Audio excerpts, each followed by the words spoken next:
So another thing that was mentioned last night, and we were working on problem 2, part B, and a little bit of problem 4. And so a couple things that, when we were doing kinematic stuff, I was very rigid and very diligent about saying to you, list your variables on the x and on the y, rah, rah, rah.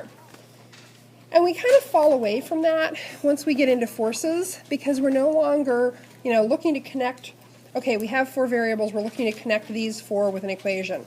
So we kind of stop doing that. But it's not a terrible thing to go ahead and, if you don't do this, to at least write out your variables. And to write out, especially if you're somebody who's having a little bit of a hard time remembering, like, okay, wait, why is there a force of gravity on the x? Why is there a force of gravity on the y? Any place where we have a tilted axis. It doesn't hurt to do this. Okay, f of g is equal to mg. We've got f of g on the y, f of g on the x. What's my mass? And to just make a list.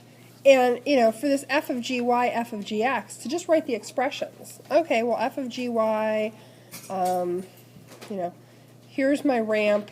So in this case, my f of gy,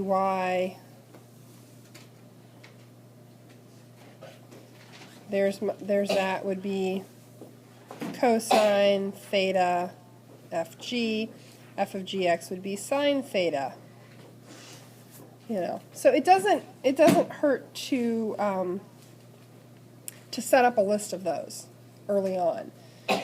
The other thing, so you guys are really good at writing down for some, figuring out, okay, it's not moving on this axis, we're looking at this axis, sum of forces, and I think for most of you now, it's fairly natural to do, okay, well, it's equal to the mass times the net acceleration.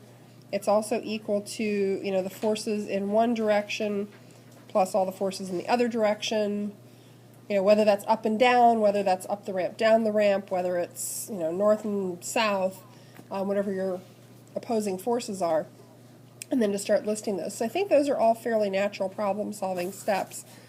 But I wanted to kind of recover. So one concern a few people were expressing last night was, I feel like I can't get a start on these on my own.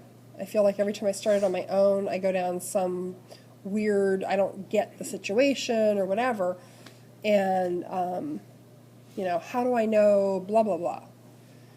And that's a good question to ask yourself. Well, how do I know this?